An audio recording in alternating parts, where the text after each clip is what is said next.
या मालिकेचे पूर्ण एपिसोड्स पाहण्यासाठी ZEE5 ऐप डाउनलोड करा। मुझे बड़े अफसोस के साथ कहना पड़ रहा है कि अब तुम सिपाही अजिंक्य शिंदे नहीं रहे।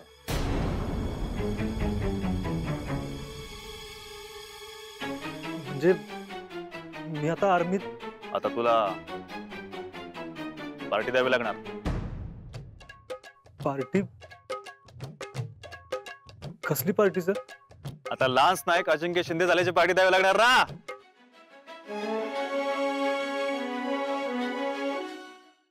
एवढं सकाळ सकाळ कोणाचा डबा भरायला लागलीस? ते आम्ही पुण्याला चाललोय। पुण्याला चालल्यात फिरायला? अहो आर्मी हॉस्पिटल मध्ये चाललोय। आज यांची फिटनेस टेस्ट आहे। Fitness test? आज कळल हात बरा झालाय का नाही ते। महाराज, तुमच्या या मावळ्यासाठी आजचा दिवस लई महत्वाचा आहे। महाराज, काय बी करून आजच्या फिटनेस टेस्ट मध्ये मला क्लिअरन्स मिळू दे म्हणजे झालं।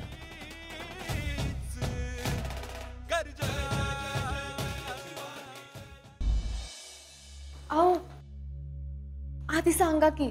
सगळ्या टेस्ट क्लिअर झालो मी, आता एकदम व्यवस्थित आहे आणि फिटनेस टेस्ट बी क्लिअर झालं। देवच पावला म्हणायचं। काय म्हणले मग डॉक्टर? डॉक्टर म्हणले आता मी फिजिकली फिट आहे, हात पूर्णपणे बरा झालाय, आता कसलाच धोका नाही। मग आता तुम्ही आर्मीत परत जाऊ शकता म्हणा की। मला आता बढती मिळाली, प्रमोशन झालंय, म्हणजे आता लवकरात लवकर मला परत आर्मीत जाता येईल।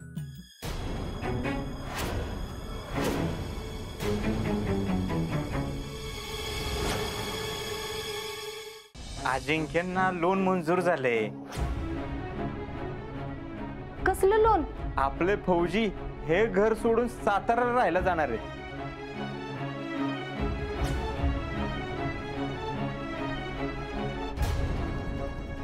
अजिंक्य, तुम्ही नवीन घर घेताय? नवीन घराची आपल्याला नाही, शीतलच्या घरच्यांनाच गरज आहे। त्यांचं स्वतःचं घर कुठे राहिले आता?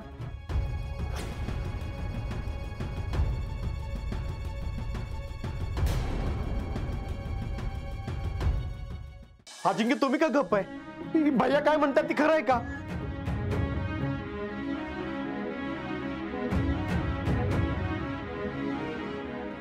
वय खरंय, मी आणि शीतल घर घेण्यासाठी कर्ज घेतो।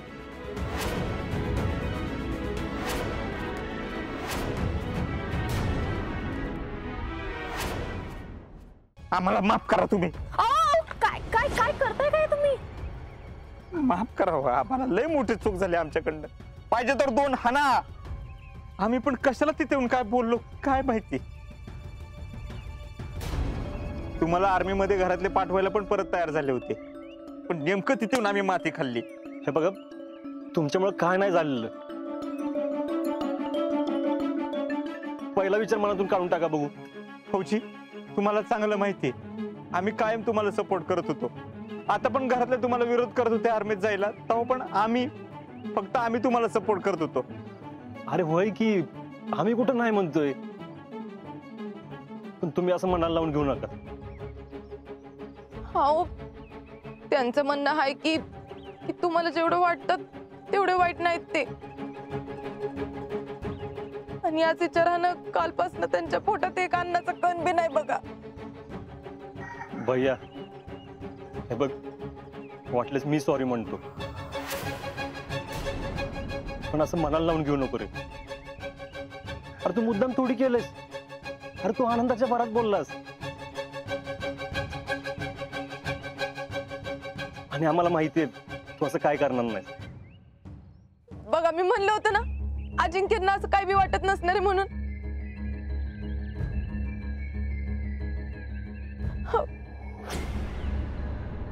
आता दूध तर पिऊन घ्या की एवढं। हे बघ, दूध पिऊन घे। नाही फौजी, डोंट फोर्स मी। शीतल, बघ बाई, तूच बोलत आहे यांना। हे बघा, सॉरी आमच्यामुळे तुम्हाला त्रास झाला असेल तर, पण हे घ्या, दूध तरी पिऊन घ्या। तुम्ही कशाला सॉरी बोलतायत? बरं राहू द्या, आता तुम्ही एवढं फोर्स करताच आहे तर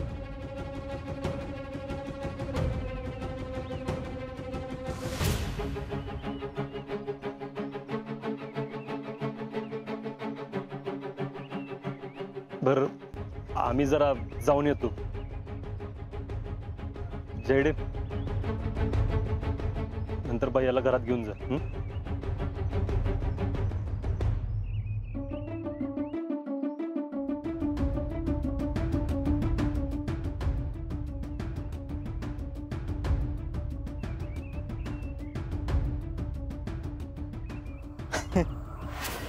बघितलं का जयश्री, एवढं सगळं होऊन पण आजी आणि शीतलला सॉरी बोलायला लावलं का नाही? तुम्ही काय खाल्लं नाही म्हणून तिने तुम्हाला दूध दिलंय खरं, पण तिला कुठं माहितीये तिने सापाला दूध दिलंय. साप? तुम्ही आम्हाला साप बोलले? साप आहे का आम्ही? आम्ही किंग कोब्रा आहे.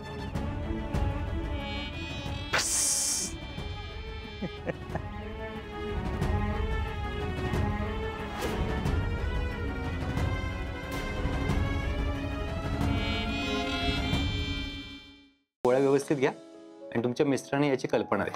आता तुमचं प्रमोशन होणार आहे. लान्स लाईक झालोय, सगळ्यांना माहिती आहे. अहो बाप म्हणून प्रमोशन होणार आहे तुमचं. अगं बाप म्हणून नाही, लान्स लाईक म्हणून प्रमोशन होणार आहे.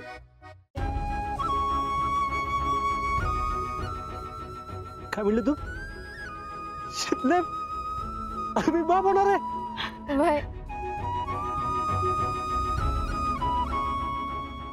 मला एकदा बोलू तर दे ना, तू ऐकू प्लीज यार, काय प्रॉब्लेम आहे तुझा?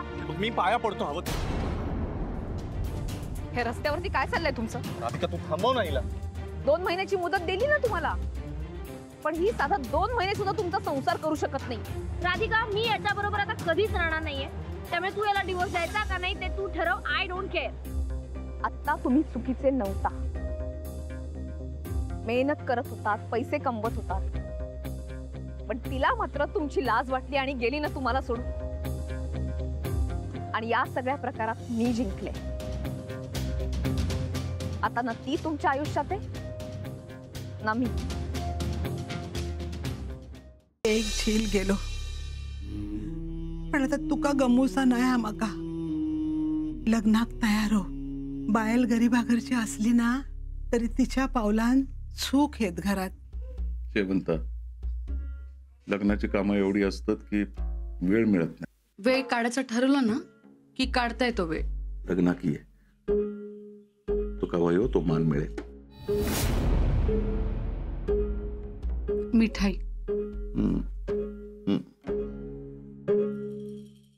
हक्कासाहेब, राजमुद्रेचा धाक पत्रात निर्माण होण्यासाठी आधी रणांगणावर शत्रूला धाक बसावा लागतो, आणि आता ती वेळ आहे. आधी रणांगण मग सिंहासन. महाराज तरी सुरुवातीला कुठे हो म्हणाले होते राज्याभिषेकाला. आऊसाहेबांनी समजूत घातली तेव्हा तयार झाले.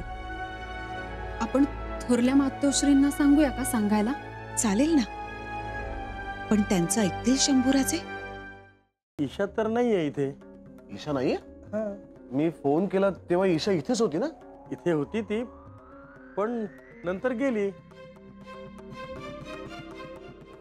विक्रांत, कुठे होतात कुठे तुम्ही? मला सांगा, ईशा घरी आली? दादा, माय फ्रेंड वहिनीचा काहीच पत्ता नाहीये. We R worried. राणा, तुला ते तुकादाचं कळलं का? काय काय? अरे त्याने ह्यावेळी टमाटो लावलो, बरं ह्यावर्षी टमाटोला भावच नाही. डोक्यात राग धरून अख्ख्या वावरात नांगर फिरून टाकलं मी त्यानं. शेतकऱ्याच्या पिकाला भाव मिळत नाही हे रोजच झालंय, त्याला मी काय करू? अरे त्या अंजलीच्या विरोधात आपण वातावरण तापूया की. आपल्याच मेहनतीच्या पिकावर असं कोण नांगरून टाकते होय? काय जाऊतो कुठून नांगरलं, इलाजच नव्हता दुसरा. अहो, पण म्हणून हे असं खचून जाण्यातही काही अर्थ नाहीये. अहो, शेतकऱ्याच्या मेहनतीलाच काय अर्थ उरला नाही, त्याला काय करणार? नाही, असं नाहीये. यावर काहीतरी उपाय असणारच ना. मग आम्ही माझे मित्र होते सगळे 4-5 जण. मग आम्ही इथे कलेक्टर्स कॉलनीमध्ये आलो. तिथे बाजूलाच एक आशीर्वाद शादी सेंटर होतं. हां, त्यांनी तिथे आम्ही लग्न म्हणजे असं साडी सेंटर असतं तसं शादी सेंटर. बरं, विवाह. मग तिथेच लग्न केलं. तिथे केलं. ते सर्टिफाईड होतं, ते केलं.